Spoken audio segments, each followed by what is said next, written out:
to another podcast from Fuds on Film. I am Craig Eastman, and with me as always Scott Morris. Hello. Drew Tavendale can't be with us tonight, so in his absence we shall be talking a little bit around the work and career of one of our favourite actor-directors from the world cinema stage, that being Takeshi Kitano. So without further ado, let's crack on.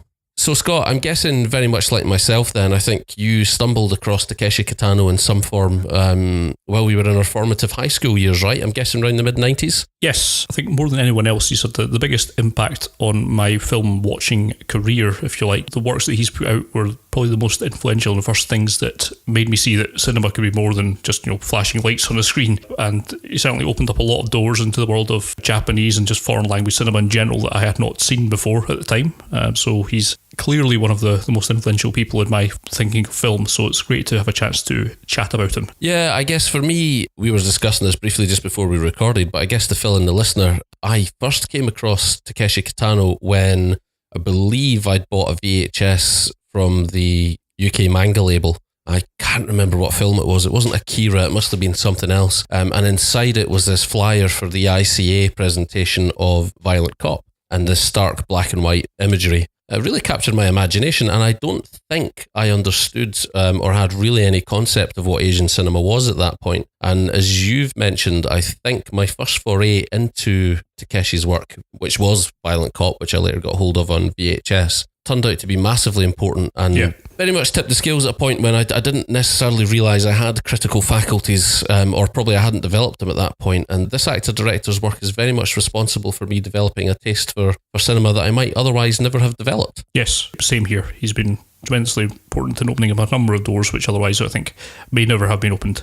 I think we'll get onto Violent Cop in a little bit, I think, and we'll talk perhaps a bit more about how we came across him there, but we'll probably best to back up and tell people exactly who Takeshi Kitano is if you're not exactly, because even at this point I think he's certainly by no means a mainstream participant in Western cinema, having had one or two notably disappointing forays into that league. Let's talk a little bit about who this guy actually is and where he's come from. Born back in 1947, but he became famous sort of around about the 70s as a part of a comic duo. His alter ego Beat Takeshi with his partner. They were called 2 Beat, and they were tremendously popular all the way throughout the 70s and 80s, which eventually led to him taking up a number of TV gigs, partly comedy and then later on turning into something more dramatic as well. He's still working in television today. The man has perhaps one thing to bring home. He's had perhaps the most outstanding work ethic of nearly any director I've seen, perhaps with the exception of Takeshi Miike, who churns out films at a tremendous rate, but he's never been inactive. He's always either doing television or film work. Also, a lot of his earlier comic stuff, from what I gather, was something that is, well, certainly not what we call politically correct, and a lot of the punchlines do not seem to be things that you'd actually want to be caught laughing at these days. So perhaps I'm glad I've not seen it. No, I was going to say, having never seen any of his work, the impression I get is very much the sort of, if one must distill it so perfectly, then probably something like the Japanese Benny Hill would sum up. Yes. This probably seemed funny at the time, but less so now. Yeah, so perhaps I'm glad I've not seen that now. One thing I think a lot of Western audiences, certainly for some reason in Britain, may have seen is his 1980s game show Takeshi's Castle, which is a ridiculous, it's a knockout style, it's a knockout taken to a rather cruel extreme, perhaps, game show where lots of Japanese people are put through tremendous physical trials to win some sort of nebulously defined prize at the end of it, with Takeshi Kitano occasionally showing up, although he's quite often, frequently not in it at all.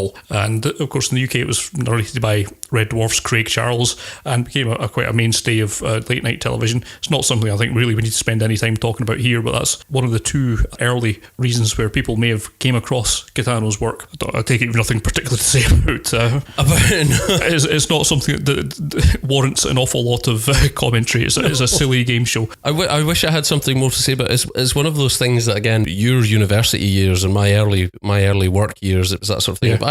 I can lay in late today and I've got all these new TV channels which have started cropping up. What's this thing? Oh, it's a load of people throwing, I don't know, medicine balls at each other's heads. Yes, and Craig Charles cackling over it. Yes, it's some sort of loose game show format that seems largely based around people getting hurt. Yes. Isn't that amusing? And yes, very, very much a product of its time. Nothing much to comment on that. It was a good deal of fun. A good deal of fun. rather more worthy, of course, is the 1984 film Merry Christmas, Mr. Lawrence, directed by Nagase Oshima. Probably, I think, most famous for Ryuichi Sakamoto's haunting score, which is tremendous work and still one of my favourite bits of film scoring to this day. Absolutely, and sadly, about one of the few things I can remember of that film, I know I have seen it, but I'd be hard pressed to tell you anything about it. Yes. I certainly don't remember Takeshi's involvement. Yes, it's very much one of these cases where it is a great film that has Takeshi Kitano in it, rather than being a great Takeshi Kitano film. He's basically playing the camp sergeant, the sort of second banana to Ryuichi Sakamoto's captain, who's kind of in overall control of a Japanese prisoner of war camp, and the balance of which is kind of upset when of course, Ryuichi Sakamoto's a bit of a Bishonen himself, but he rather gets his eye turned when Corporal David Bowie shows up as part of a prisoner of war, and it's something of a kind of doomed romance between those two, and it's with some sort of interpretation trying to be carried out by, I forget his rank, but Mr. Lawrence, which is, of course, Tom Conti, who plays the unofficial camp translator and interpreter of Japanese society at the time. It's a really interesting war film. It's one of the earliest, I think, examples where you could get the implication that the people that actually worked in prisoner of war camps, even on the wrong side, in this case the Japanese side, may not actually all be complete inhuman monsters, and some of them may actually be, by the standards of their culture, have some sort of rationale for what they're doing, even if it seems barbaric compared to what we would expect of them. I guess in some way, tellingly, this film, as early in his career as it came, and despite a couple of roles in Western productions later on, is still the film that people here in the West are probably most likely, unless of course you're a fan of Takeshi's, probably the film that most people are going to recognise him from, if at all. Yes, certainly that's why we feel it was worth mentioning those films, this and that television series, but it's such a narrow window onto what Takeshi Kitano has to offer, that if that has been your rate limit of him so far, then we're hoping that we can perhaps open you up to something that's a bit more special going forward. The first film that he both directed and played had bit parts, and I think this might be his first major role, certainly in anything dramatic rather than comedic.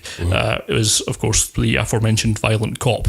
Perhaps worth doing a little bit of scene setting here. I believe I still saw this first when I was towards the end of my high school career, and in those days we had in Britain access to 4 television channels, maybe 5. I forget if Channel 5 had launched by that point, but films films were not thick on the ground unless you had satellite or cable, which I didn't. So trying to find any film that was a little bit out of the ordinary, it's kind of difficult. You were left limited to when something like BBC Two showed some of their movie drone stuff that was fronted by Alex Cox, or I think it then became Mark Cousins. I seem to remember Mark Kermode doing some of them, but I may be misremembering that. I only remember the Alex Cox years because that introduced me to Assault on Precinct 13. So it was a lot of interesting films like that, and the Cronenberg stuff, which was, of course, like Scanners, I think was the first time I saw that was part of a movie drone thing. Yeah. So it was also the time when I first started seeing some anime, which some at the time was very influential for me. Things like Akira was shown on Channel 4. Channel 4 sort of were the only sort of media outlet in the UK to get anything like an early handle on that stuff, right? We were picking up stuff like, say, like Akira, and some of the episodic stuff like Cyber City, showing late night on Channel 4, but like really late night. Yeah, Legend of the Four Kings, Wicked City, all that stuff. It was almost impossible. I mean, certainly for me at the time, we had in Falkirk, our hometown, we had one cinema that had 3 screens and was not going to be showing anything like this sort of art house stuff that even you can get in multiplexes these days, actually. Folks like Cineworld having a bit more of a broader outlook, but you couldn't get that. I didn't have even if they did show it, I didn't have the money to go and see that or rent any of the films like that, so it was limited to what was showing on TV. And lo and behold, at some point, Channel 4 did a Japanese film little series, which included some stuff that has haunted me to the day, things like Shinji Tsukamoto's Tetsuo and Tetsuo 2, and then Violent Cop, which blew my mind as a kid. Absolutely astonishing film. It took me a long time to parse Violent Cop. I must have watched that VHS. I don't even think the first time I watched it all the way through. I kind of had to give up and go back again. Yeah. Violent Cop is as interesting a film as any, in that, to this day, it's actually still, I think, probably my favourite Takeshi film. Some of that's probably down to the whole honeymoon thing. But basically, in I suppose the closest comparison you could draw with a Western movie is, I suppose it's kind of a Japanese update of Dirty Harry.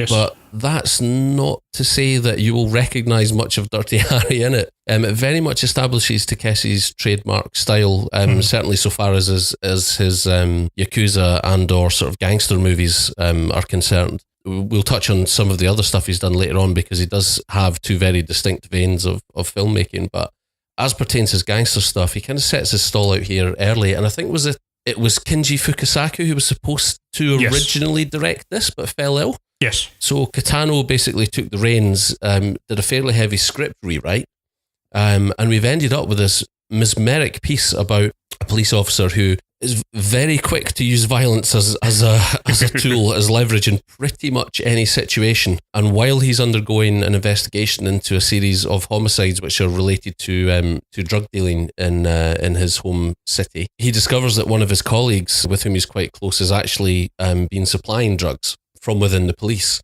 So he ends up being murdered, and Azuma finds himself torn between sort of that situation with pursuing the guys who are responsible for murdering his corrupt partner, but also the fact that his sister has been kidnapped as well and is being used in many senses of the word by one of the guys who's responsible. And I think the reason I found this so difficult to parse, there are several reasons. One, at this point in my life, and I'm thinking I must have been around 15, 16, I hadn't understood that filmmaking could be quite this bleak. Yes. And to this day, I have in my personality a fairly nihilistic bent to a certain degree and in certain situations, which I hold this film directly responsible for. It's the first film I think I saw where I understood that in storytelling, sometimes the best story is one where nobody gets away clean, where there are absolutely no happy endings to be had, and that actually violence begets violence in a very real sense, and that if you are willing to use that level of violence upon people, you had better be prepared to receive a similar level of violence upon thyself. It's also the first time that it's kickstarted my appreciation of stillness in cinema as well. Yes.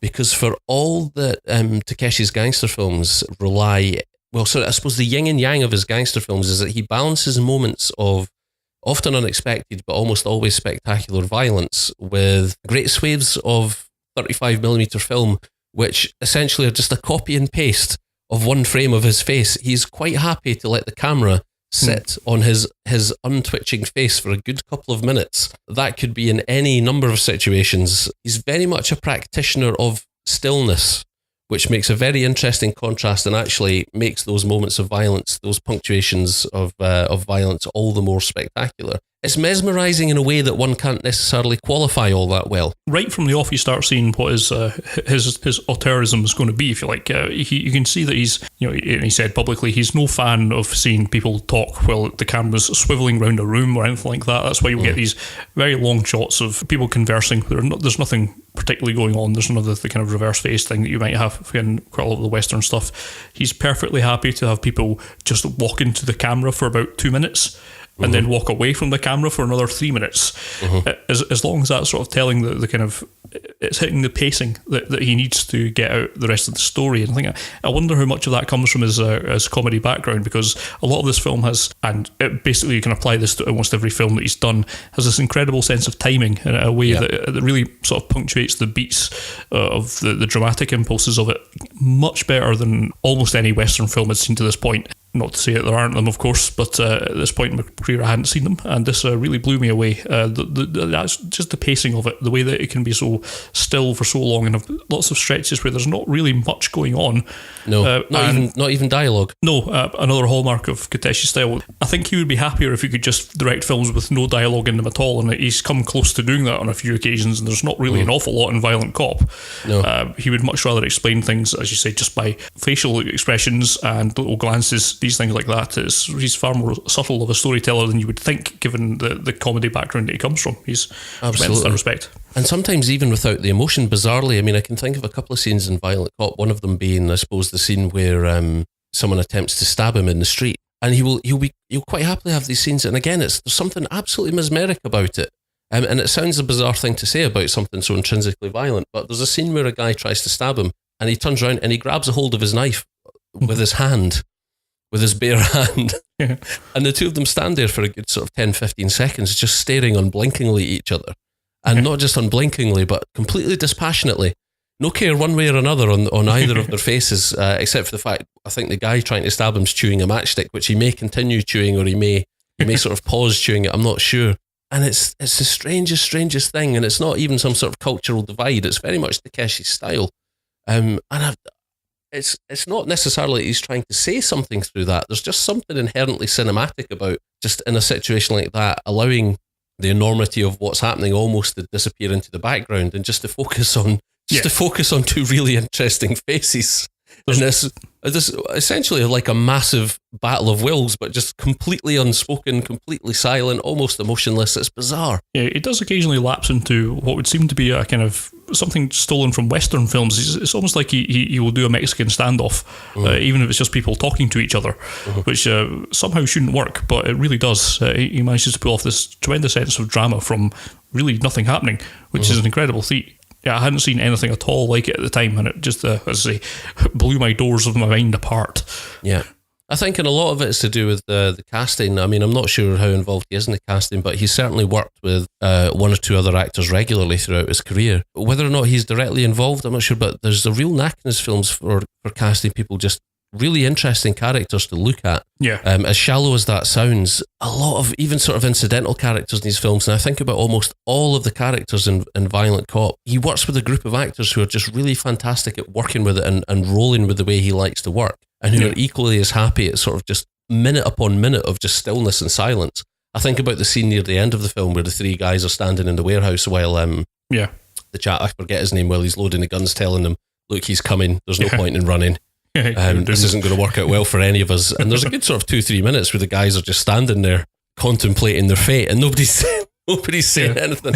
There's a couple of 1,000-yard stares there, and it's just this wonderful sort of facial expression where you have to see it to understand it. Yeah, and if you've not seen it, this is perhaps a spoiler, but again, it's just an ending which blew my mind, which I was not expecting. You've mentioned the bleakness of it, which I don't think I'd seen anything quite so downbeat as this. But I mean, even the way it plays with your expectations, and really it subverts what you would expect an ending like this to be, because you may think this is all building to some sort of climactic showdown between the protagonist and the antagonist, and actually, you're wrong.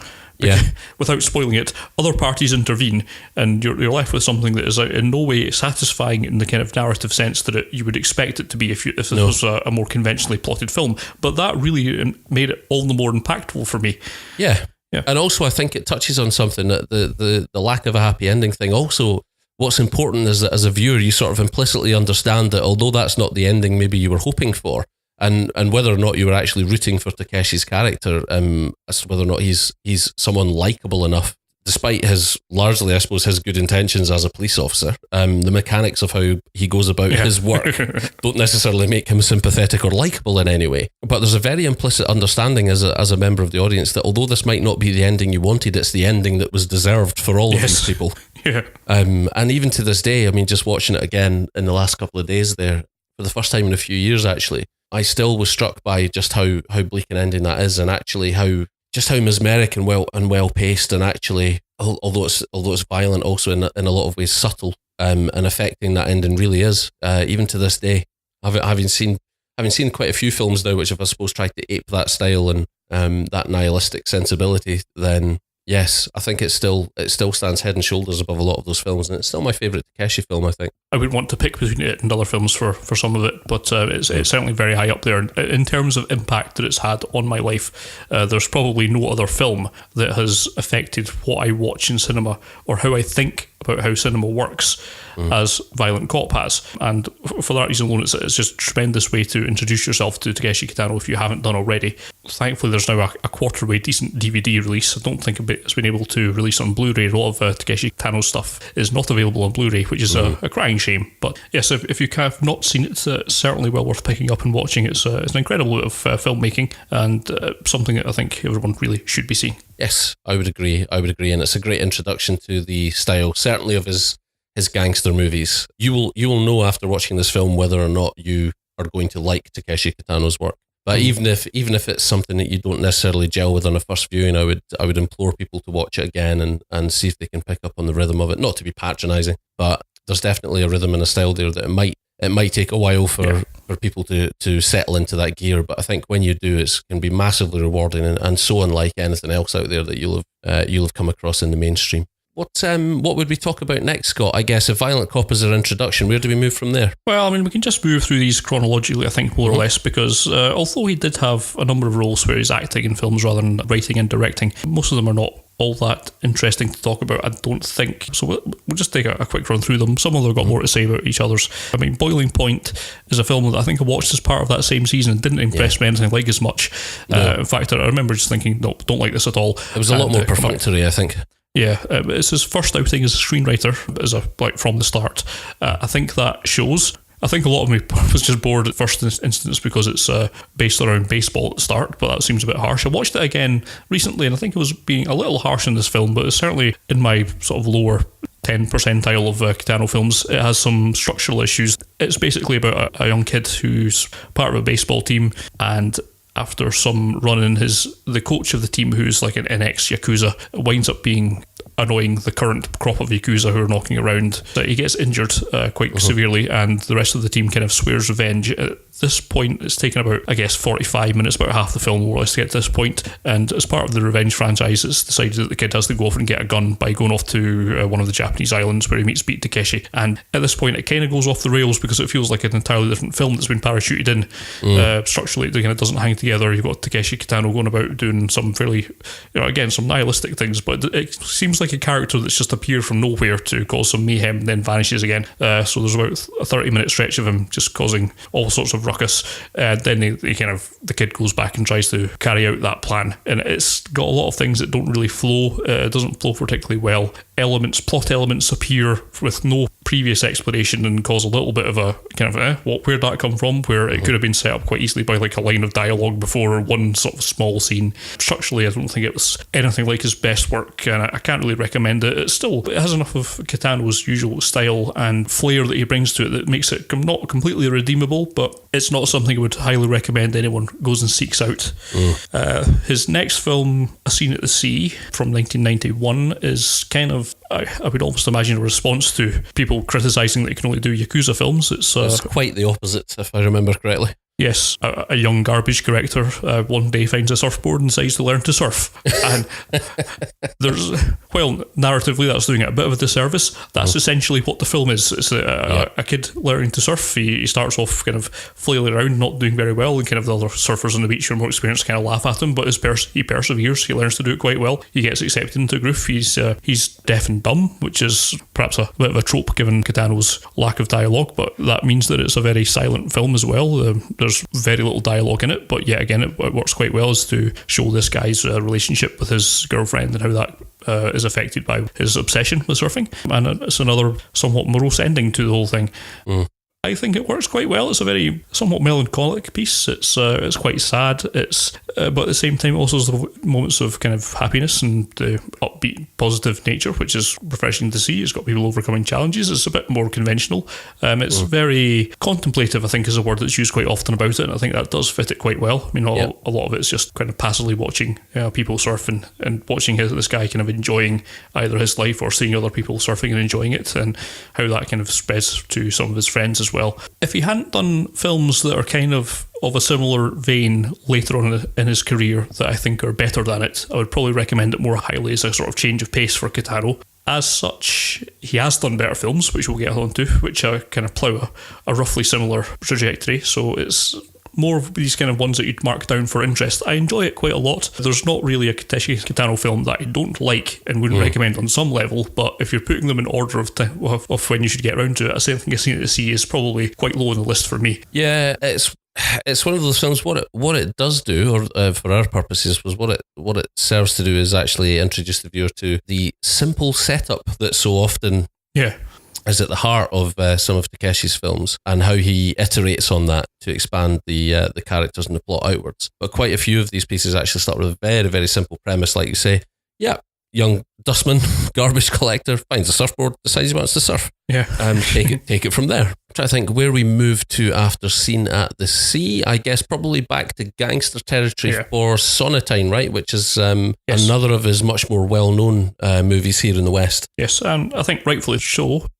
Maybe it's actually easier to get into for this if you're wanting a kind of first Kitano film to see. It's a really interestingly structured film because the first half of it, or certainly the first third perhaps, is what you would expect a kind of common or garden Yakuza film to be, as Kitano is sent to help out a friendly Yakuza clan to his family to sort out a problem they're having. There's a little bit of a turf warfare with another Yakuza family. Turns out not to be quite what it seems, but yeah. And then the next hour kind of subverts your expectations of that, right? Yes, the next hour is gangsters on holiday on a beach, and it is larking around. It is amazing to watch. I don't think I've been quite so wrong-footed by a film in quite some time, but just simple joys of watching Kitano, like having dug some pits on a beach, calling his gang members to, no, come on, hurry, and watching them fall down a pit and laugh at them is endlessly amusing at the time and remains so to this day. And there's probably, although even in his sort of the most severe of his gangster movies, there is still usually some sort of vein of black humour. I think this is the first time that I'd seen him play around with sort of out and out sort of slapstick, really, and I wasn't expecting it to have been in one of his gangster films. Yes.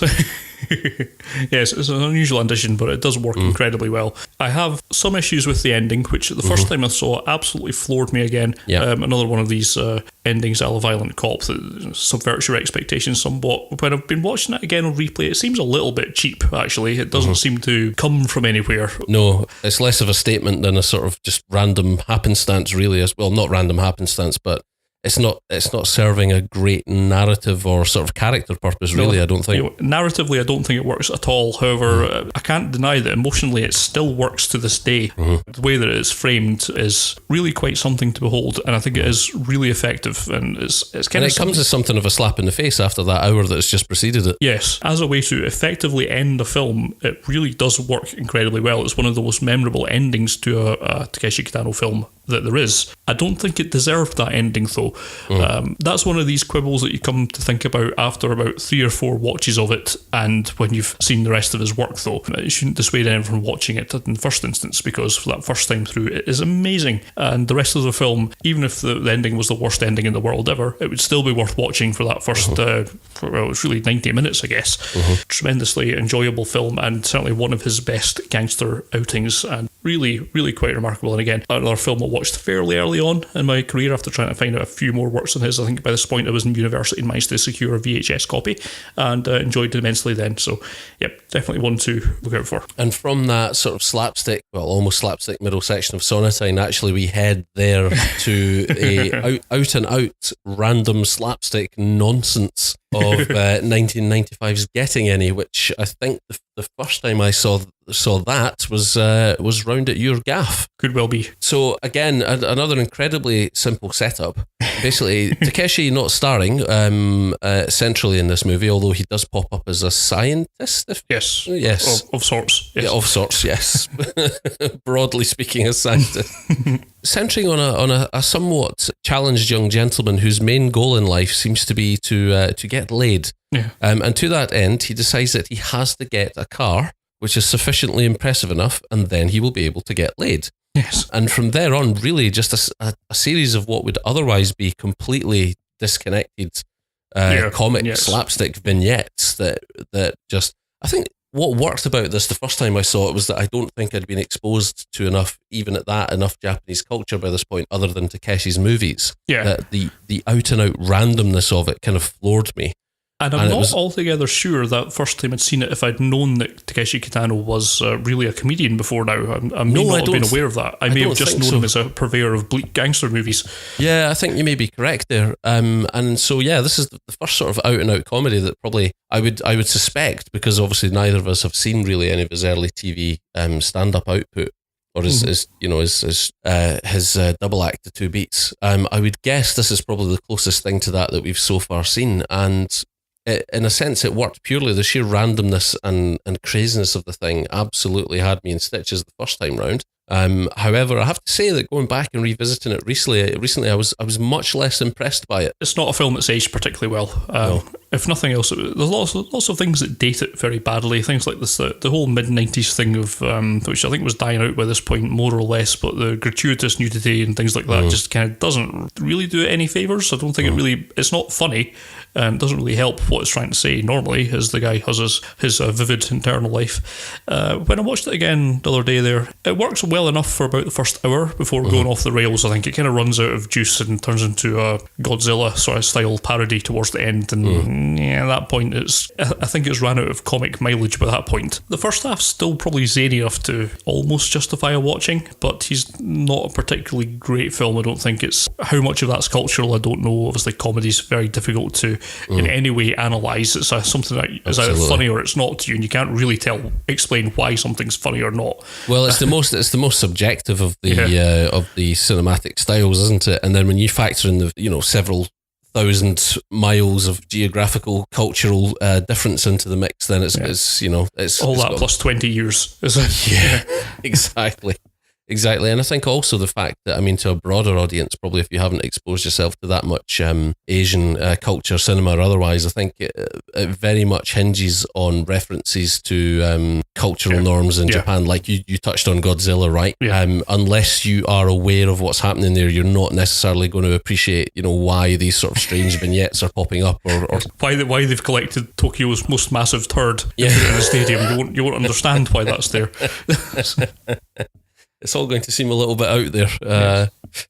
Although, again, as I say, even to someone who gets, a handful of, and at best a handful of the references in there, I still found it completely out there anyway. Yeah. But it hasn't aged particularly well, and I think certainly one of the far less satisfying pieces of his output that I've personally come across. There's a handful of running gags in there that I think still work relatively well, but it's not worth looking at, and I think there's certainly funnier films that he's done later on that are more worthy of you seeing. So I would probably, on balance, recommend that people give Getting Any a miss unless you're a completionist. Yeah, it's not exactly a bad film. None of them that we'll talk about today are. However, actually, there's none of the Kitano films that we'll talk about that he's directed are.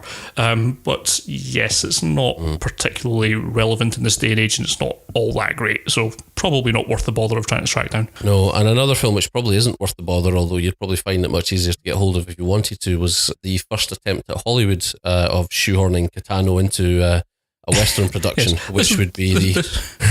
Sorry, you were going to say? No, the film that caused my momentary hesitation in what I said a couple of sentences ago there. Yes, 1995 saw the release of everyone's favourite Johnny Mnemonic, a film based on William Gibson's short story of the same name, which on paper promises much, but on celluloid delivers very little, apart from Techno Jesus, obviously.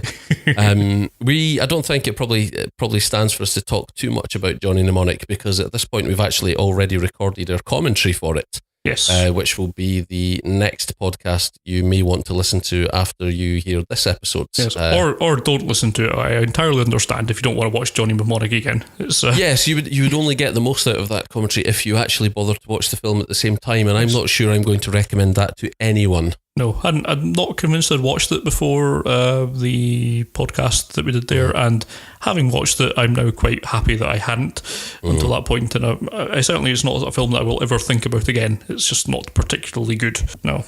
The West has always struggled to come up with particularly useful vehicles for Asian stars. We've seen the same kind of problems for Jet Li, for Chow Yun-fat, many other people. It's just never really working for. It's arguably worked better for the directors, hasn't it? The John Woos rather than the actors. Yeah.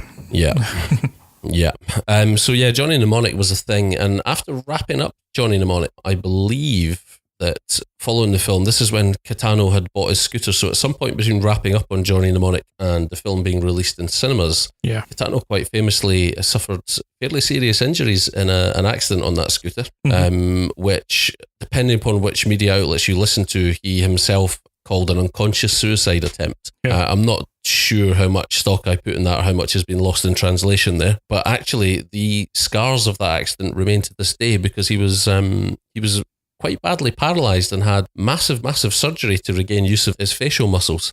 Yes. Which has been factored into his output ever since. Yeah, it's often said that it's particularly shown in the next film he did, Kids Return, where after a period where he was convinced he may actually not do anything again, it was his first film back. He doesn't star in it at all. He doesn't appear in the film at all. It's based around two young high school dropouts who effectively try and make their way in different walks of life. They start off as firm friends. They both start at some point taking up an interest in boxing. One of them decides to keep going with this and play things through to the end. The other one falls into a life of gangsters with the local Yakuza. And I think it's fair to say that it's a film where things don't really work out particularly for either character. They both wind up either having other people's bad habits kind of forced onto them, and basically coming up with a way where they fail in what their objective is. And the point of the film is not so much whether these characters you win or lose. It's the point of it is, if you do lose, what happens then? Where do you search for meaning after that? And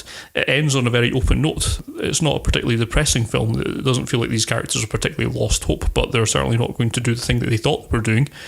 When you read what Kitano's been interviewed about at the time, he's suggesting that a lot of people think that when you're young you can try anything and you've got time to recover from it and do something else with your life if that first plan doesn't work out. And he's suggesting that maybe in Japanese culture actually you can't, that these guys might not be able to do anything. But that doesn't really come across in the film. I think it ends relatively openly. There does seem to be ways that these guys, you could imagine, go off and do something that's particularly more entertaining. Some of the guys that are featured in it, some of the minor characters, actually do wind up succeeding in what they're doing. Two young kids who wind up being comedians doing an act that is in some ways reminiscent of what the Two Beats were, from what I've read. It is a film that is actually, it's tough to recommend. I think it's worth watching just to get your idea of where Takeshi Kitano was at the time, because certainly a lot of things later on will sort of very clearly reflect what he's thinking and about what he's going through at the time. And this is probably the earliest instance of that, where he's really making his psyche bare on celluloid. And from that instance, it's certainly well worth looking at. I've got to say, it's not the most enjoyable film to watch, though. It's quite a tough watch. The actors, while they do quite well, they're not quite engaging enough, I think, to really pull it off. They're doing okay for relatively young actors, but there's a certain lack of spark or charisma to it that makes it a little bit tough to go all the way through watching the film. And I question whether I would have... Well, that's a bit of chicken and egg thing. If this didn't have the Takeshi Kitano film name on it, I probably wouldn't give this the time of day. But the reason that it's worth the time of the day is because Takeshi Kitano made it, and it reflects what he's going through at the time. So that's maybe not a valid criticism to put at it. And not as bleak and nihilistic as some of his other serious output. No. It's worth watching because it's the start of where Kitano does something more than just tell a story that he's got in his mind. It's where he's trying to work through something and he actually puts it on film, which not an awful lot of filmmakers do to this day. Yeah, it's more. It's been a long time since I saw Kids Return. I'm just thinking, is it fair to say that it's a more introspective piece than we've seen from him at this point? Absolutely, yes. Everything that the guys on, well, certainly the two main characters are struggling with is quite clearly reflecting something that Takano's struggling with.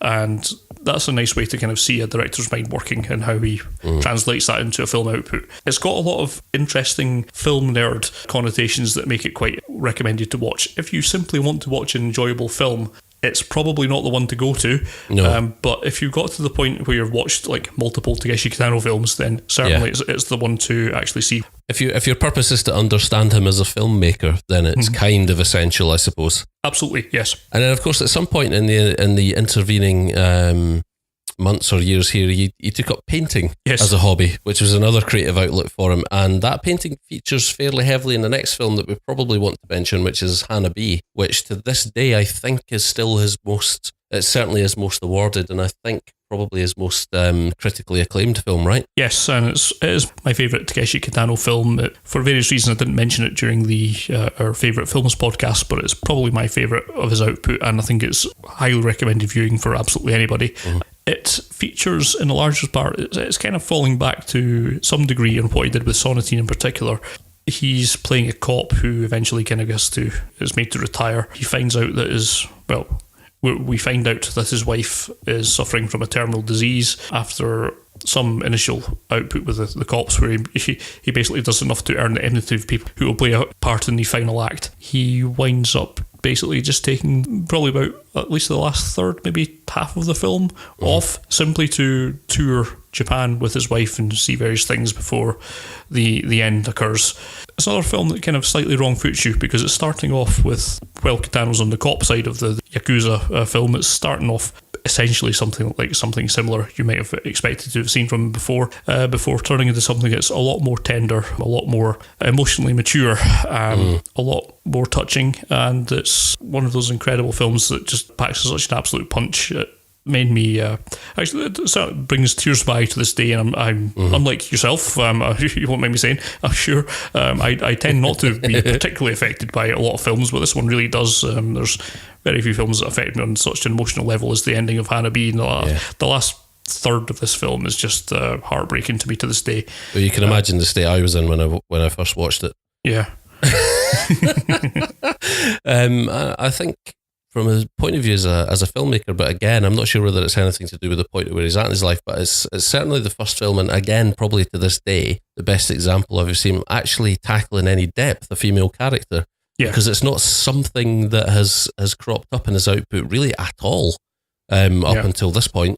Certainly not that I've, in any of the movies that I've seen. And I want to say I've seen all of his directorial efforts up to and including this. So I think that's probably what was most affecting about it for me, that it's he was opening up his emotional chakras for the first time, which is not necessarily true, but it's the first time that I think he'd tackled emotion other than anger to this kind of depth, and massively rewarding. And it doesn't surprise me that it's still his most celebrated film, although it's not necessarily my favourite. I think certainly on a technical and a filmmaking level, it is absolutely objectively his best movie. It's just that I have a particular fondness for VC, sure. Obviously. It's also perhaps another one where you can combine the elements that you might have needed to get from Kid's Return, because it's also clear that the partner that Kitano has at the start, who winds up being confined to a wheelchair for the remainder of the film and taking up painting, is perhaps the clearest Kitano parallel you could draw. Yeah, it's definitely an analogue for himself, isn't it? Yes, almost a little bit too heavy-handed, but again, that works particularly well. His statements, where he's at points despairing and of what's going to occur to the rest of his life, reflects an awful lot of things that I think that Kitano must have been working through at the time, and is also just a very sad story, which just helps to pack the emotional punch of the film. But it deserves the amount of plaudits that it gets. The usual thing is. Well, the usual thing to read is that a lot of Kitano's film, although they were quite well received abroad, didn't get an awful lot of critical acclaim back in Japan, and this was the first thing that people actually opened up their minds to seeing him as something other than just a comedian.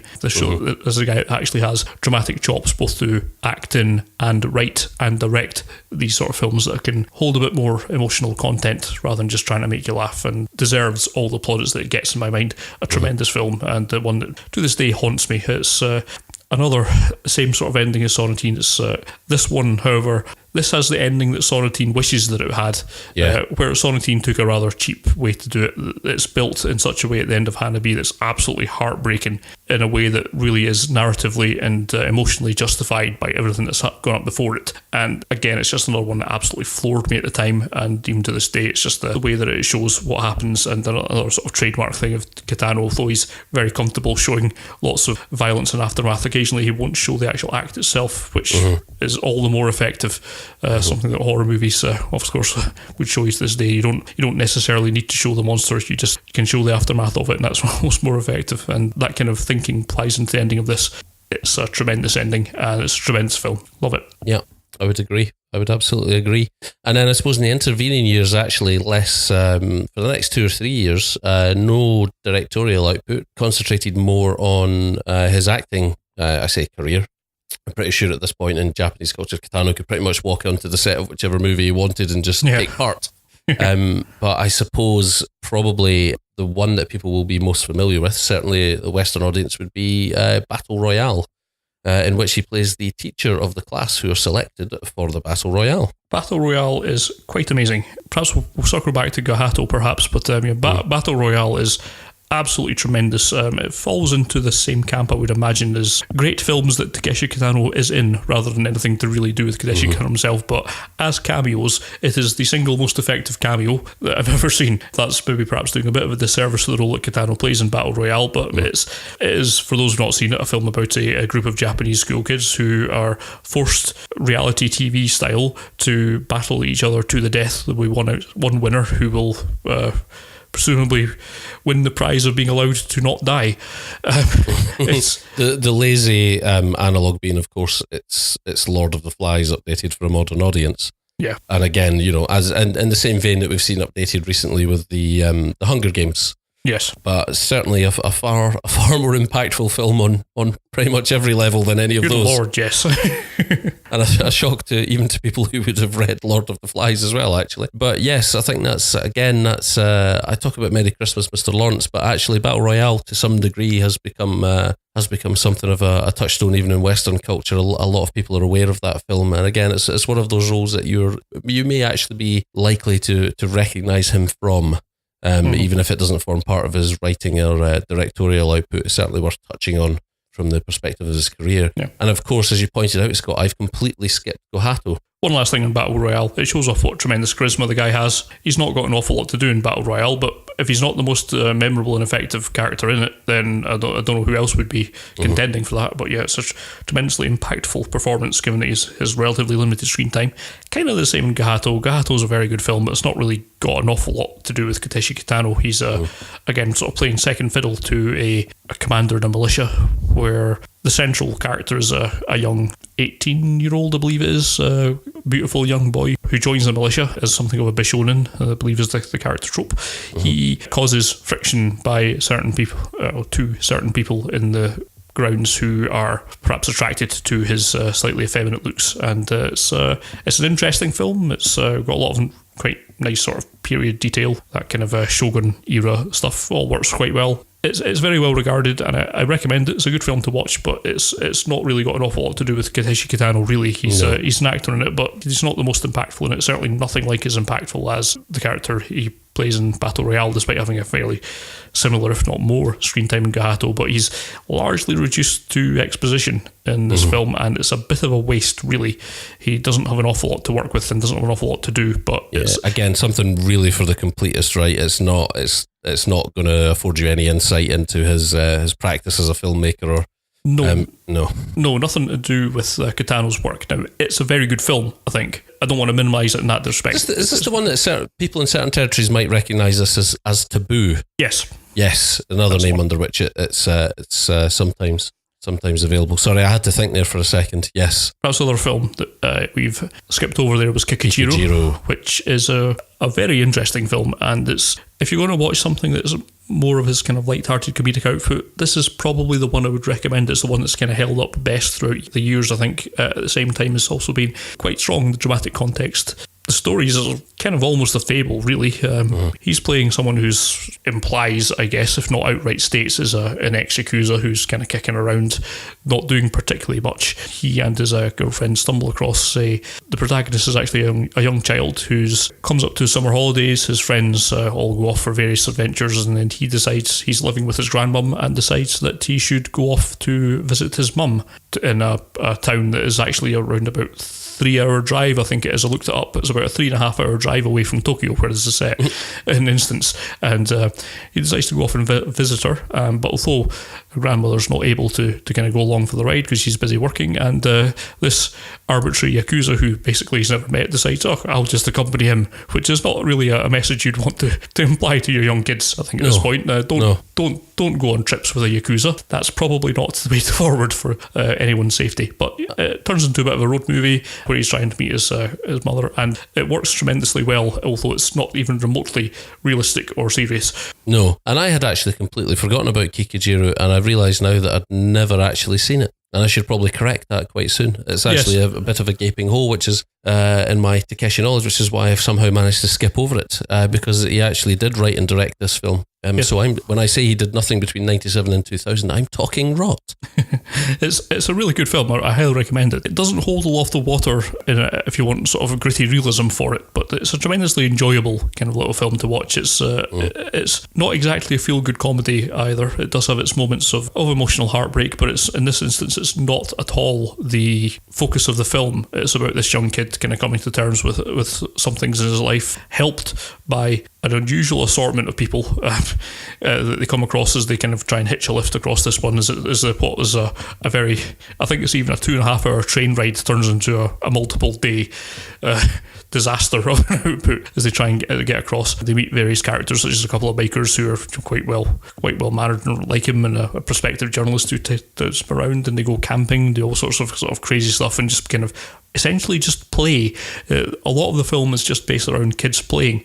The kids in this instance is one small kid and 3 or 4 20, 30, 40, 50-year-old kids, but they're still kids, and just having quite an interesting and fun little time playing silly little games and still showing a little bit of Kitano's mean streak. It's a really enjoyable film. It's frequently really quite funny.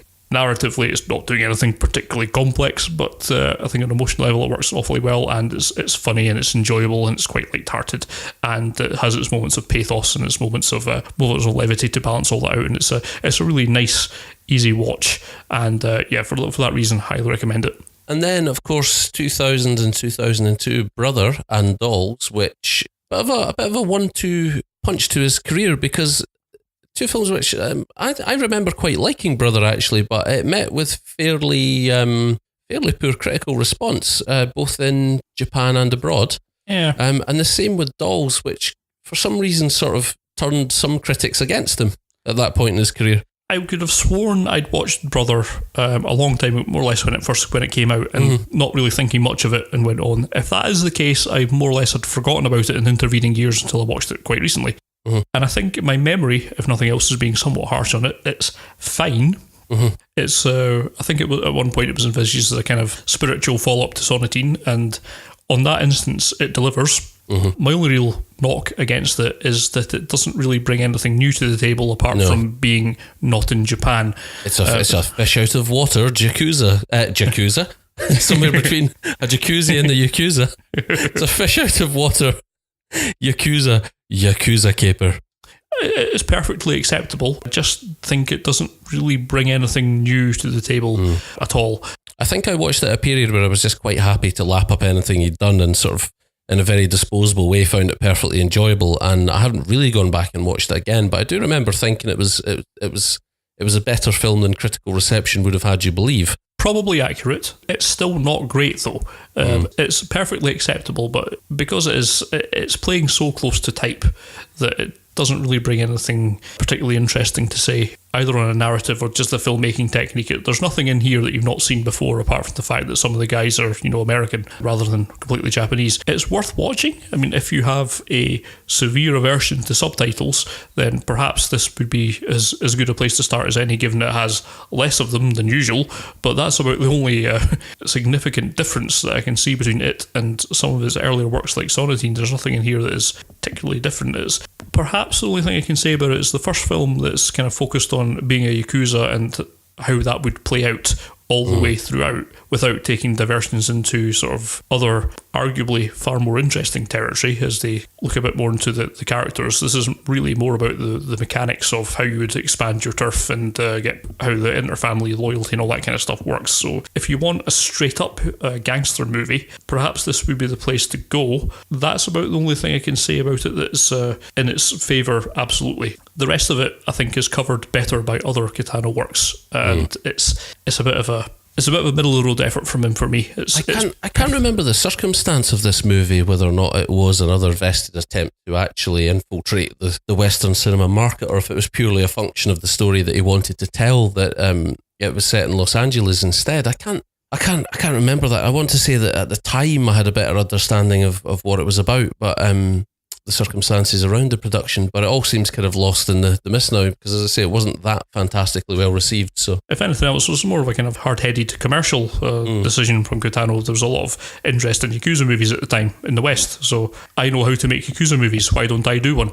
Seems to be more or less the thought process behind it, and I think that kind of is reflected in the film. It's an old-fashioned Yakuza movie that doesn't really bring anything new to the table. Does every film need to bring anything new to the table? Is it perfectly acceptable just to be a competent example of the art form that's already there? I'd argue yes. Certainly there's no reason for me to say, don't watch, brother, you won't enjoy it. I think it's a perfectly reasonable film if you're in the mood for that kind of thing. It's just nothing remarkable in it to me. And then back to a slightly more gentle emotional side with Dolls in 2002, another film which I haven't actually watched yet. Dolls, hadn't seen until recently. I don't know, there's something about Dolls. I think if this was not well received, and I think that's completely unfair. Dolls haunts me to this day.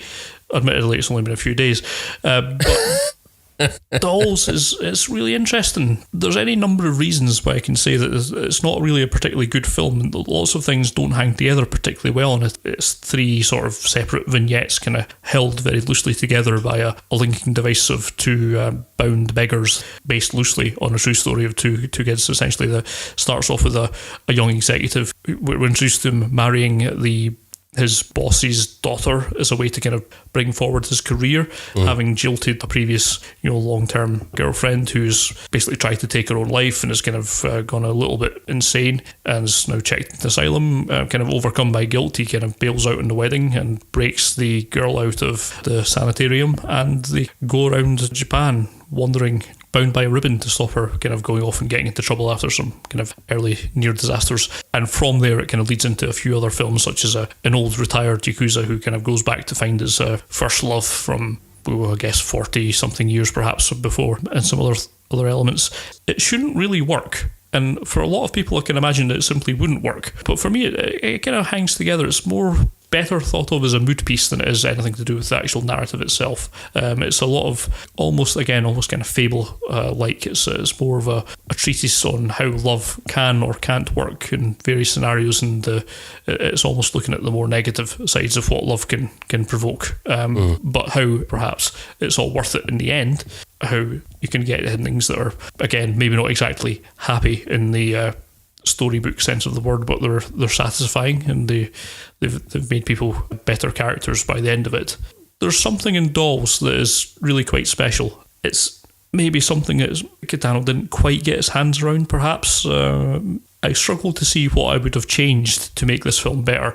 If nothing else, on a visual level, it's his most beautiful work by some distance, I would say, even to this day. It was the first film where he started to really look at uses of colour and these kind of ways that he could affect emotion. It works really well on an emotional level.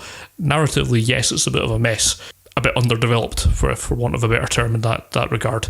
But emotionally, I think it really does, it goes straight for the heart and bypasses my logic centres, and on that basis it really does work. I think there's something here that's really quite touching. I think it kind of depends on the mood you're in when you watch it, to be honest, how susceptible you're going to be to it. Certainly it's not perfect, and you need to kind of view it with certain things in mind, which means that it's clearly not a good film. If it was good, then it would be, you wouldn't need to kind of make some sort of apology for it. But regardless of all that, really did touch me on a level, so it may well become one of my favourite Kitano films. I'm going to have to bump that up my list. It's really interesting. The problem is that it may well be something you don't find interesting, in which case it will be kind of completely disposable. But for whatever reason, whether it's the mood I was in or just whatever transitory nature was going through my head at the time, this really punched me in the emotional gut, and does quite a number on me, so I quite enjoy it. I can easily see why people might not like it, but I did, so yeah. And then I think actually, if I recall correctly, the first Kitano film that I got a chance to see in the cinema, and I believe it was with yourself and Mr. Tavendale, Zatôichi. 2003 saw the release of Zatôichi, which was very much something of a return to form.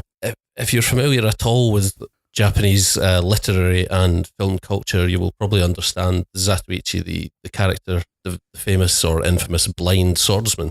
There have been many adaptations over the years. Most successfully, of course, Blind Fury with Rutger Hauer. There you go, exactly.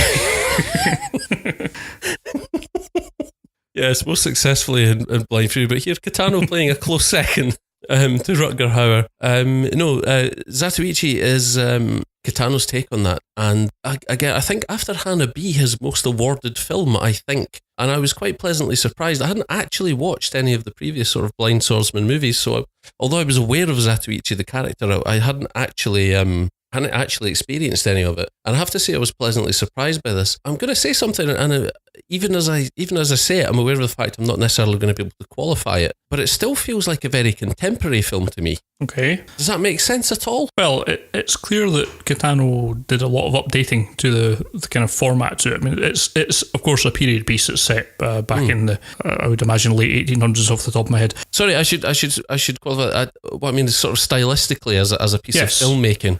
Yes, exactly. Obviously, it's a period piece, but in a stylistic filmmaking sort of sense, it still feels very fresh. Yeah. Of all of his films, it's the closest it comes to being a kind of more mainstreamly edited film, I think. It still largely has lots of scenes where it's a very long shot, both in terms of distance and in duration, and things like that. But in terms of the way he captures some of the violence, I think it's perhaps more contemporarily shot, perhaps. It's a bit more action heavy in those instances, at the same time as kind of having, oodles of character to both Kitano's character himself and a lot of the supporting acts as well. Yeah, and I think it probably shouldn't come as much of a surprise that he felt compelled by this character, because in a way it plays very much into the hands of that sort of stillness and measured approach that we touched on earlier, right? This character who's forced to rely on the remainder of his senses rather than sight, and how on earth that plays out. I mean, on paper, obviously it sounds ludicrous that this person would be a master swordsman.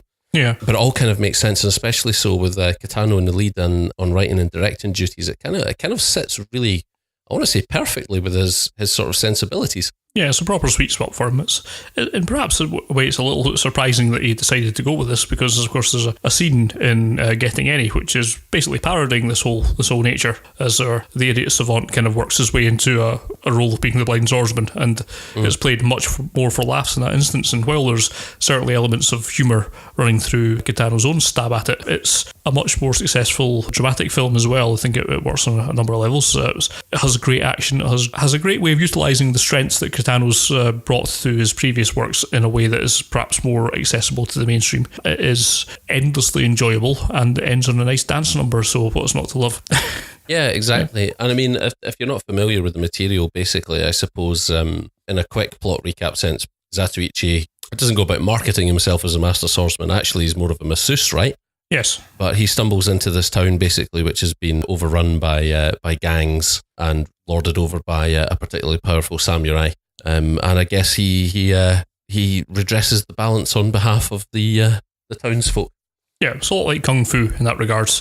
The kind of character of Ichi, or Zatôichi's a character who will wander through Japan and kind of right wrongs as he goes. Kind of the littlest hobo with a sword and no eyes. Yes. And less dog-like. That's clearly the most sensible way to approach it. Yeah, no, really, really effective film, actually, with a good deal of... It's very much a sweet spot for him. It's kind of a perfect blend of the action, the sort of the flashes of violence that you'd expect, and they are all very much very, very quick, sort of shocking moments, and then they're done.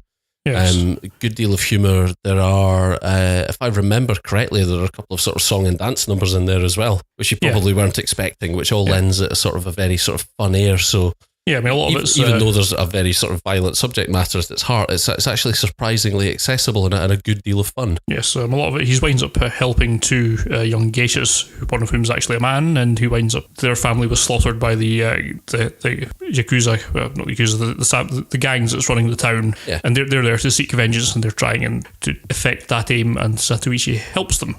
Which is kind of partly where you see the dance numbers coming in, and of course there's the dance festival at the end. It's quite a memorable way to end things. But even the way that the way throughout the film he uses things like it's just workers in the field, but they're stamping along in time to the incidental music that's going, the soundtrack of it. So there's lots of like nice little clever filmmaking touches that don't exactly break the fourth wall, but certainly tap on it a few times. But it all works particularly well. I think it all hangs together really nicely. Yeah, and that synchronization thing sort of lends the whole thing a sort of sense of pace as well that it might not otherwise have had. Yeah. It's a really interesting piece of his output, and actually I think still the only one of his films that I saw in the cinema, and I'm quite glad actually, because it is a very, very cinematic experience, if that doesn't sound like an obvious thing to say. I'm glad I got a chance to catch that on the big screen. Very much enjoyed it. It's quite unlike most of his other work, actually. So, and then after Zatôichi, where do we find ourselves? Takeshi's, the self-titled. This is the first installment in a trilogy, right? I'm not actually familiar with this period of his work, shockingly. So I'm going to let you fill us in on that. Trilogy, I think, might be pushing it, but there's certainly two films that are clearly, it says autobiographical. It's not really.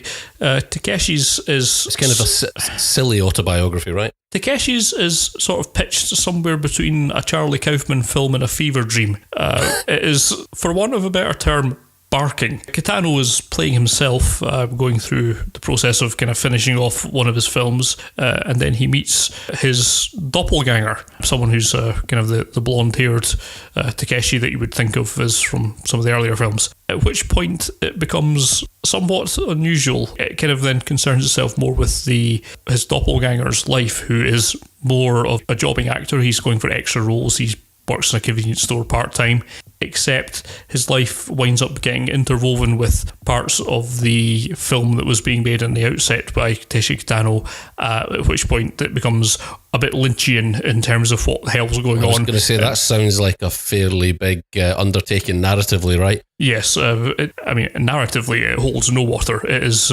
Mulholland Drive-in in that regard. It is something that is mesmerising to watch, but it doesn't actually make a lick of sense. There's something quite entertaining about it. It's kind of intriguing to watch, and again, it's autobiographical, not in any sort of narrative sense, but it's one of these instances where you can see that it's kind of cycling through previous works that he's done. There's references to his previous filmmaking, not as much as we'll see in one of his later films, but it's certainly something that you can only really get an awful lot of enjoyment out of, I would say, if you're quite intimately familiar with his previous canon. It's certainly not a good instance to start from. I think the reason I tuned out at this point really and took very little interest in these films was just that I felt like it was probably going to be too big an investment on my part, and for whatever reason I just didn't feel that I had the heart to invest myself. But now that I hear you talk about it in terms of Mulholland Drive as a bit of a touchstone or something, then I immediately want to rectify that. It's one of these films that you can only really watch as a sort of dreamlike logic. It kind of flits between things, and it doesn't really make a lot of narrative sense. It perhaps outstays its welcome a little bit. It's maybe a little bit too long to maintain the dream world that it's inhabiting. And by the time it sort of ties things together at the end, although not really, it is kind of straining at the weight of its own ambition. It's certainly something that I think that is worth watching, and if you've watched a lot of his work up until now, then it's kind of an interesting sort of end piece to that. However, it's certainly nothing like a place where you could start from. Taken in isolation, it's a strange mess. It would still perhaps work, I think, even if you didn't know anything about his previous works. It's not so heavily dependent on it, but it would help to be familiar with it. However, it's if you didn't have an affection for Kitano's work, this would be a strange place to start, and I'm not quite sure how you could take it on its own merits. And so then how does Glory to the Filmmaker carry on from that? Because it's part of the same series, right? Yes, now Glory to the Filmmaker I think would work far better in isolation. Perhaps it's best to describe it as being if you were in a meeting where Kitano was just pitching random film ideas to you, and then you just took that and made a film out of that pitch meeting. That's perhaps what you get here. It kind of cycles quite effectively through various sort of forms of drama or films that he's either been known for, might look at investing in sort of from sort of the Yakuza stuff to sort of like more romantic comedies to kind of 50s period dramas, that kind of thing. And for the first half hour or so, it's kind of cycling really rapidly through these various different forms of film, and each sort of vignette is quite intricately done and really well imagined little slices of narrative, slices of film, and that kind of works really well, and it's very funny. It's actually one of the few films that's got a narration that is actually enhances the film greatly. It's got a very funny narration, sort of linking all the stuff between it, is kind of essentially working as Kitano's monologue, internal monologue. And so then Achilles and the Tortoise, which ostensibly then is the bookend of of the supposed trilogy. Is it actually such a thing, or is it completely removed from that? Well, I guess thematically it probably does. Glory to the Filmmaker, I think, is probably the most successful of them. It's certainly the funniest, and it's the most conventionally successful. I think it works. It shows off his comedic side more than anything else. Achilles and the Tortoise is perhaps a little bit more metaphorical. It's based around Takeshi in this instance being a painter who's it is his only dream in life to become a successful painter from an early age, and he goes through life trying to make that happen and essentially not doing particularly well of it, and the eventual effects this has on his initially understanding wife, who eventually kind of breaks, and his daughter, who is not quite so understanding for very, very real reasons. It's quite heavy-handed in terms of how it would be seen with Takeshi's life. I think it's in that instance, perhaps it's a bit too on the nose. Takeshi will come up with a painting and take it to one of his art dealer friends, who will criticise it for being too like some other painter, or in this instance, pretty clearly he's kind of acting as a cipher for a film critic who's saying it's too similar to other Yakuza works. Why don't you try something else? So he tries something else, and he says, yes, well, it doesn't have quite the impact, and it's too derivative of this or that or the other. And it's essentially it boils down to a never-ending series of Kitano trying to get respect for his art, both in the film sense of the artwork, the paintings that he's producing, and of course the more general sense of him putting his works towards a kind of mass market. It has its moments. I think it's an enjoyable film. It's nothing like as straight, flat-out comedy as the previous Glory to the Filmmaker, but it still has its moments. It's quite amusing. It has moments of very dark influences in there as well, so it kind of haunts back to some of his earlier works in that regard. It is certainly worth watching, and again, if you've got any regard for what the man has been able to produce up to this point, you'll get a lot of enjoyment out of Achilles and the Tortoise. It probably works better than Takeshi's in that regard. It's certainly easier to follow. It has a proper story that you can follow without it going kind of completely mental. It's a really interesting little trilogy, and I think certainly for yourself or anyone probably who's got this far in the podcast, it would be well worth watching once you've seen Takeshi Kitano's other works. And there are a trio of very interesting films and make a quite interesting little triple bill, as I more or less watched them over the past few days. Yes, really, really interesting. Of the lot, Glory to the Filmmaker is probably the most successful. It's certainly the funniest. It's the most enjoyable film to watch. Probably Achilles and the Tortoise is the best of them. I think it works better on that regard. It does have a few. It does better at telling a story and having some emotional punch to it, which the other two are kind of throwaway films, either because they're too surrealistic to follow and really have a lot of depth to it, or they're too just basically a comedy film that doesn't have quite the emotional punch to it, whereas this one really does, and I think it works on a better level as a conventional film. Really interesting little trilogy, and certainly worth looking at. And I suppose the next substantial thing that we probably want to talk about brings us quite close to being up to date, and that would be 2010's Outrage, which is firmly a return to Yakuza gangster territory, although with one or two differences to some of his earlier work, right? The plot, such as it is basically a series of tit-for-tat exchanges between two gangs. Takeshi here plays a lieutenant, I think, in a Yakuza crew, and the boss of bosses is unhappy with Takeshi's boss, Ikemoto, for having formed an alliance in prison with another Yakuza gang who he now fears are too involved in the drugs trade.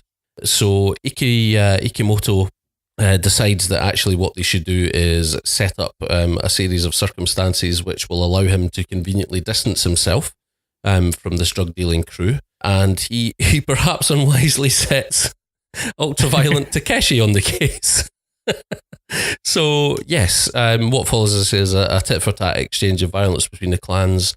It soon escalates and spirals out of control, and we are very much firmly back in familiar territory here. Yes, and let's just roll beyond Outrage into this, the follow-up to it. I think there's rumours of a third one being made, which would kind of complete it, but Beyond Outrage essentially follows the same rough structure, if not quite the same narrative, but it's essentially a more complicated more narrative-driven Yakuza film than we've seen from Kitano in the past. And all the films we've talked about so far, they have lots of common Kitano traits. They've got fairly minimal dialogue, lots of nice old long shots of not much happening.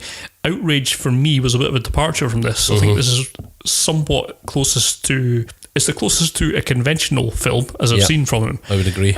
Part of why I kind of encouraged you to watch this for this podcast was that it's the only Kitano film that I've kind of struggled a little bit to keep up with. I couldn't really tell who was betraying who for an awful lot of this. In the grand scheme of things, it works. I can kind of see where it's going for, but I think a lot of the characterization in it is a little bit messy. I couldn't really tell who was doing what to whom at some points. Can I make a shocking admission? At this point, when I watched Outrage last night, I actually fell asleep for 15 minutes in the middle of it, comfortably on my sofa. That's the first time I can say that, and that's an odd thing to say, given that, as I say, this is the curious thing about this is someone who's familiar with Takeshi's, especially familiar with Takeshi's gangster movies, is that there is very little, if any, of that lingering kind of nuance around it. Yeah. It all moves along at a fair old pace, and actually, I found myself curiously bored by the lack of how boring it was in places. It is very much more a conventional piece of work than I expected it to be, and I found it less easy to identify this as a Takeshi film than some of his others. I wouldn't have been as surprised if I hadn't have known who directed the film in the first place, and you'd sold it to me as a movie that Takeshi Kitano starred in. I might not necessarily have been shocked if I found out it was directed by someone entirely different. Yeah, some of the more modern filmmakers. I wouldn't want to say it's a bad film. No. I enjoyed it on some level, but it didn't feel an awful lot like a Takeshi Kitano film. Yeah, and I'm somewhat baffled by the sort of generally positive critical reception it's had, because I don't feel it's anywhere on a par with any of his earlier works. It seems narratively that he's shooting for something more. I mean, I get the impression that this is more influenced by something like The Godfather than it is by anything in sort of recent Japanese cinema history. It's got an element where it's really shooting more at the politics of the Yakuza mechanisms of it, and there's an element of that Once Upon a Time in the West thing, as well as of the passing of the West. A lot of time in this film seems to be spent lamenting the passing of traditional Yakuza practice and code and ethics, and the fact that it's such an affront that this guy's dealing drugs that what is the world coming to? We can't trust the people we're working with anymore. No one has any respect anymore. I would imagine it's probably easier to defend this film narratively than it is on any other level. I think it's got an involved plot. However, it was not a plot that I found particularly involving. I struggled to connect with it. It's by no means a bad film, but it just seemed like a bunch of Yakuzas bickering with each other and eventually coming to a kind of bloody resolution. And it didn't really pack more of a punch for me on that level. It was on a perfectly acceptable watch on an intellectual level, but it didn't really resonate with me on anything on any other level, which is something I found that even the weakest of Kitano's previous works have been able to do. They've been able to kind of tap into something else that's a bit more unusual, a bit more extraordinary, whereas this one just seemed extraordinarily ordinary. It just seemed like a fairly conventional film, and that's no bad thing. It certainly did quite well by all accounts, but it didn't have any particular magic, if you want to be so pretentious about it. It seemed like a very conventionally made and conventionally successful film. I think it would probably translate reasonably well. Maybe it would work better. It's the sort of film that might get the same kind of treatment that Infernal Affairs did when it became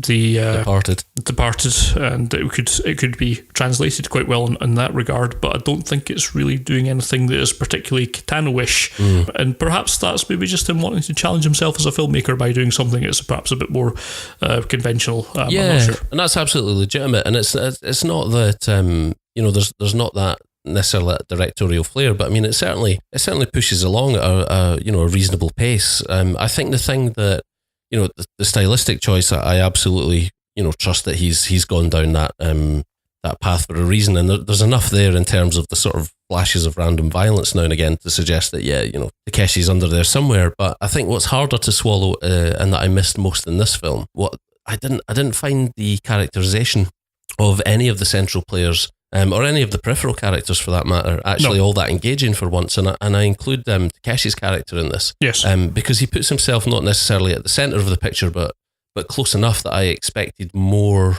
weighting towards his charisma. And there are some moments that just don't ring true.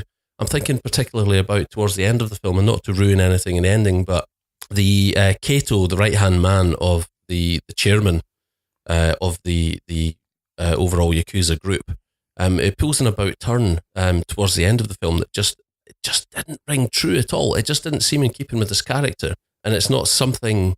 I'm not sure what the purpose of it was. I'm not sure to what end this about face was pulled, because I didn't feel I understood that character well enough to know why he would have done what he did. And there are some, just short thrift is paid to a couple of characters as well, where I expected them to have more impact overall.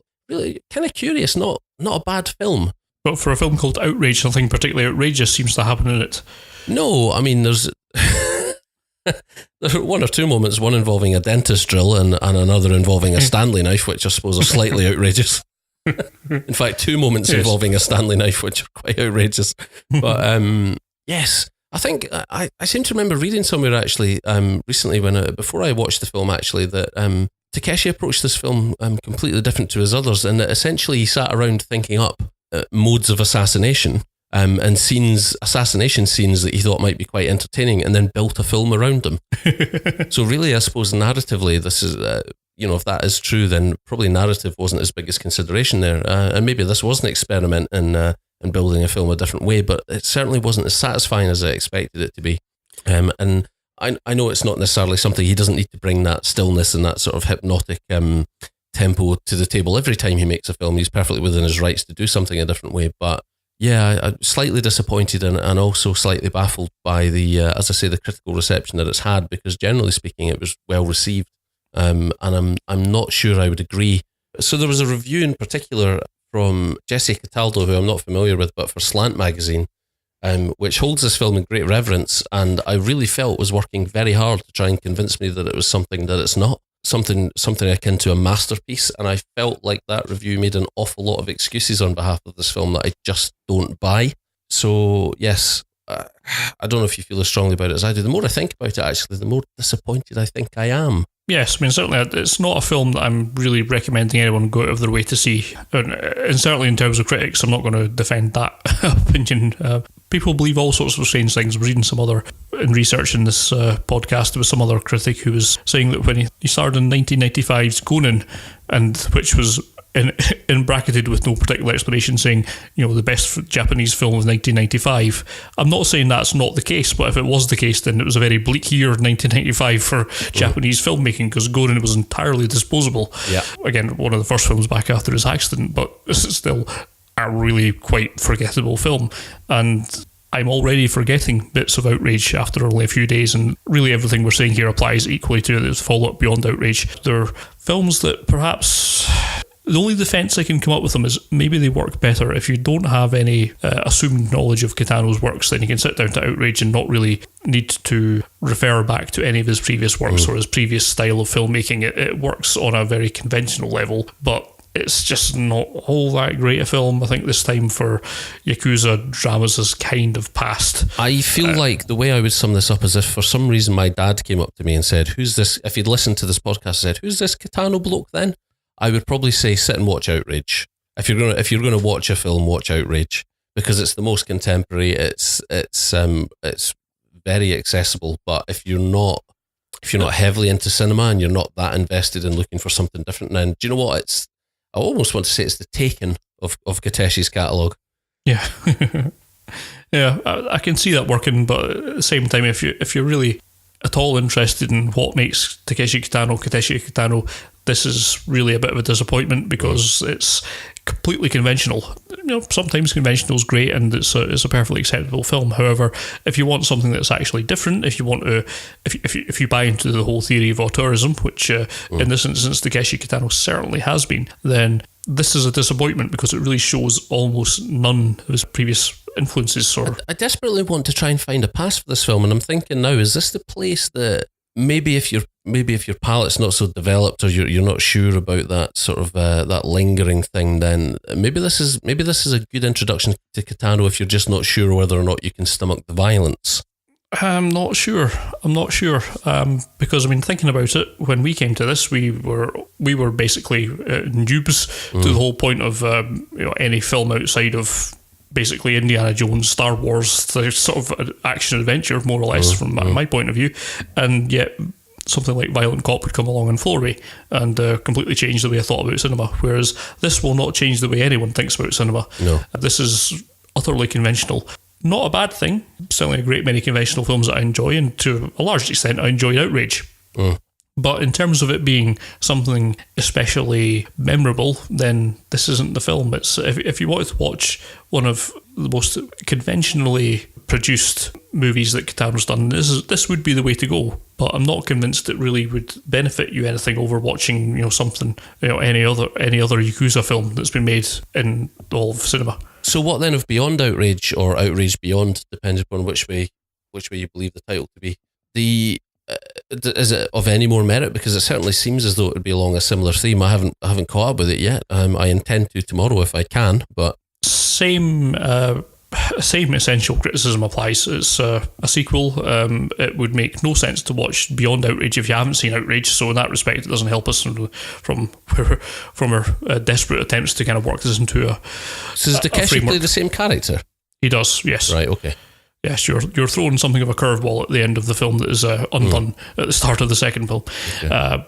And it continues on the same path. He's essentially released from prison by the corrupt policeman that you see, with the intention of using him as a crutch to start some more inter-Yakuza family warfare, and basically him trying to get revenge along with some returning characters from the first film. And it's no more or less successful than the first one. If you did watch Outrage and enjoyed it, then you will certainly enjoy Beyond Outrage. And I hate doing reviews like this. If you like the last film, you will like this film because it's a continuation of the same film. But that's really the best way to think about Beyond Outrage. It's something that would make no sense at all to watch if you hadn't seen Outrage. And if you did like Outrage, then you wanted some more essentially of the same. This is a good place to pick it up from. It doesn't really deviate from a lot of the kind of structure or the narrative techniques that it's using. It's the same essentially the same film again, more or less. It's not quite as, I don't want to sound quite as dismissive as that, but it's not bringing anything different to the table that Outrage didn't, and it basically falls into the same category and the same kind of guarded recommendations that I could have for it. So where do we want to see him go from here? Because that kind of brings us up to date, right? Not quite. Just this year, he produced Ryuzo and the Seven Henchmen, which I would certainly more happily recommend to people. It's based on an aging retired Yakuza, Ryuzo, played by Tatsuya Fuji, who's got a salaryman son who's kind of a very straight-laced family, and they go off on summer holiday, I believe it is, and kind of leave him to his own devices, at which point he decides that he is a bit nostalgic for the past and calls some of his previous gangster mates together, and they form a new Yakuza family to kind of combat this new biker gang that's in the area, or ex-biker gang that's kind of turned into more of an organised crime family, but not quite a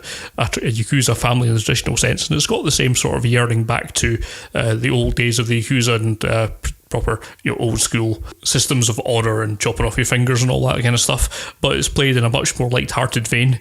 It's quite refreshing to see a film where you've got elderly people playing the roles, but it is a comedy, but it's not a comedy because you've got old guys running around being Yakuza. It's a comedy because they kind of get into these outrageous scrapes because of their puffery and some delusions they've got about their current competency, and at the same time they're doing a really great job of picking flaws in some of the younger people that are running around them, and it's got a lot of nice comic touches, and it's one of those more successful films recently. I think it's a very easy kind of entertaining watch, and it's maybe not saying anything narratively that's particularly worthy or new, but it's certainly a really great, enjoyable film to watch, and I think it works quite well in that regard. I think you touched on something there actually that's made me just wonder if that's one of the reasons that I might not have enjoyed Outrage as much, is that perhaps I was expecting Takeshi to do something a little bit more with the fact that he obviously is now that bit older and very much a dinosaur in comparison to some of the guys that he's playing against, and perhaps I wanted him to make some sort of statement about that I didn't receive. Yeah, and I think if he's going to continue to go down the sort of gangster movie route, I'd like to see him tackle that in some way. Yeah, as he's in his late 60s now, I believe that would be. He's probably touching on that most in Achilles and the Tortoise. So I'd probably recommend you go back and take a look at that and see if that scratches that itch. Okay. Nothing, of course, to do with Yakuza movies in particular, but in terms of how he's kind of getting on as a filmmaker, I think that might give you some kind of more insight into what he's kind of thinking in that way. But no, you're absolutely right in terms of him being a filmmaker who's still apparently quite interested in making Yakuza films. It would be... This is a more interesting statement than anything that happened in Outrage or Beyond Outrage. It's got a lot of touches that are quite comedic, but at the same time, it's still quite emotionally rewarding to watch. That it's really treated for anything other than being a kind of knockabout comedy, but it kind of works better in that regard than anything to do with Outrage. It still works as a kind of better lens onto kind of people aging and getting on in an aging society and surrounded by young people who are not giving them perhaps the respect they deserve than anything that happened in Outrage, which again is a film that's still largely based about honour systems than how they're going away, but doesn't really do a great deal with that. Whereas I think it's kind of more accurately dealt with in a light-hearted comedy about Yakuzas than it is in the actual series drama. So, yes, for my money, it's probably the most sort of individually successful film that he's done in about the past decade. It's not the most well regarded, I assume, simply because it is just, at the end of the day, a knockabout comedy. But it's a really well done knockabout comedy, and that's what I appreciate about it. It's between that and a really great sort of central performance from Tatsuya Fuji. It really does have a lot more charisma and a lot more going on for it than anything that happened in Outrage or Beyond Outrage. It's a lot easier to engage with than pretty much anything he's done back since Zatôichi. So in that instance, I think it's actually been quite underplayed. I think it's been given a bit of a short shrift, and I would actually recommend it more than an awful lot of his other recent works. So yeah, I certainly would recommend that if you can give that a go. I don't think it's actually been officially released at any point in the West, but you can get a hold of a English subtitled Blu-ray if you're so desired, or there's other ways on the internet you can get it. But yes, it's certainly... No idea. We wouldn't condone that kind of behaviour. There's a number of Kitano films that are quite difficult to track down. Of them all, this is the one I would recommend you actually spend some effort into trying to get. It's, for my money, the most successful of them. It's, I would perhaps argue, the easiest one to get into. Again, it's not really too heavily reliant on any of Kitano's previous tropes of, long silences or anything like that. It's a bit more conventional in that regard, but I think it works better as a kind of more conventional comedy than Outrage works as a conventional drama. So for that regard, probably good entry level for many people. Still, I'd probably recommend Zatôichi's your best entry level for most of this stuff, but yeah, if you're more into the light-hearted stuff and can still take actually jokes about people chopping their own fingers off because, well, it's a Yakuza film, you've got to expect that, then it's one to certainly put on the list. Cool. And I like to think that although obviously he's approaching his 70s now, he doesn't strike me as the kind of guy who has plans to give up soon. And I still like to think he has another couple of great movies in him if he chooses the right project. Yeah, well, this is a guy who essentially hasn't stopped. As I mentioned at the start, he's never stopped making television stuff. So he's been continually working every year since, well, certainly in television since what, that would be the late 70s or something. So he shows no sign of stopping, and he certainly has a far greater work ethic than I do. So let's, as I struggle to spend another couple of days editing this podcast together, but no, he's clearly got a tremendous drive to get his stories out there, and fair play to him for that. It's certainly something I always look forward to seeing another Takeshi Kitano film being made. Absolutely cannot say enough positive things about the man, and as I say, he's had the single greatest influence on me for any of the filmmakers that are currently knocking around at the minute. So yeah. I would agree. He's the filmmaker who opened up my critical faculties at the most impressionable time of my my movie viewing career, and for that I thank him wholeheartedly. And Scott, I mean, we know he listens to the podcast religiously, so Takeshi, thanks for the memories, man. I hope there are many more to come. Why are you laughing, Good times, Scott? Why are you laughing? Great memories. Takeshi, you still owe me 10 quid if you're listening. If you could just stick it in an envelope or something, that's fine, mate. Don't worry about it. I do need that 10 quid. I do need it. So I guess then, yes, as much as we revere Takeshi, he might not want to listen to the next podcast because did we poke a bit of fun at him in the Johnny Mnemonic commentary? I don't think we do, actually. Not really. I mean, given that the other sources are fun to poke, Kitano is not the one you'd be immediately aiming at, as opposed to Techno Jesus or. Well, that's our tangential podcast to this one. Will be our Johnny Mnemonic commentary, and you can probably pick that up on the 10th of December, I believe. Unless there's anything else, Scott, I think we should probably wrap up and say thank you for listening. I was Craig, and Scott was Scott. Goodbye, and you shall hear from us again in about 10 days. Bye bye.